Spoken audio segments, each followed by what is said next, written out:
ഈ പച്ച കുപ്പിവിളകളും ശിവരാത്രിയും തമ്മിൽ എന്തെങ്കിലും ബന്ധമുണ്ടോ? ഉണ്ടല്ലോ.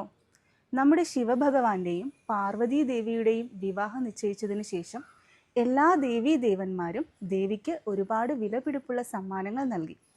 എന്നാൽ ദേവിക്ക് സമ്മാനമായി കൊടുക്കാൻ ഭഗവാന്റെ കയ്യിൽ യാതൊന്നും തന്നെ ഉണ്ടായിരുന്നില്ല. സന്യാസിയായ ഭഗവാന്റെ കയ്യിൽ മെറ്റീരിയലിസ്റ്റിക് ആയിട്ടുള്ള വെൽത്ത് ഒന്നും തന്നെ ഇല്ലല്ലോ. എന്നാലും ഭഗവാന് ദേവിക്ക് എന്തെങ്കിലും ഒന്ന് കൊടുക്കുവാൻ വലിയ ആഗ്രഹം തോന്നി.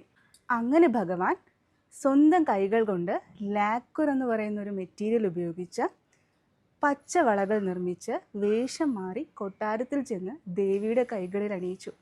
എന്നാൽ ഭഗവാൻ വളകൾ കൈകളിൽ അണിയിച്ചതോടെ ദേവി ഭഗവാനെ തിരിച്ചറിയുകയാണ്.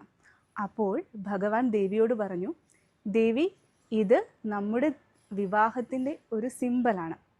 Whenever you wear this green bangles, it represents the light that sustains the universe. അപ്പോൾ ഈ കുപ്പിവളകൾ, പ്രത്യേകിച്ച് പച്ച നിറത്തിലുള്ള വളകൾ അണിയുന്നത് വെറുതെ അല്ലെന്ന് മനസ്സിലായില്ലേ? ഇനി നിങ്ങൾ കുപ്പിവളകൾ അണിയാൻ ഒരുപാട് ഇഷ്ടപ്പെടുന്നവരാണെങ്കിൽ കൂടുതൽ ധൈര്യത്തോടെയും സന്തോഷത്തോടെയും അണിഞ്ഞോളൂ.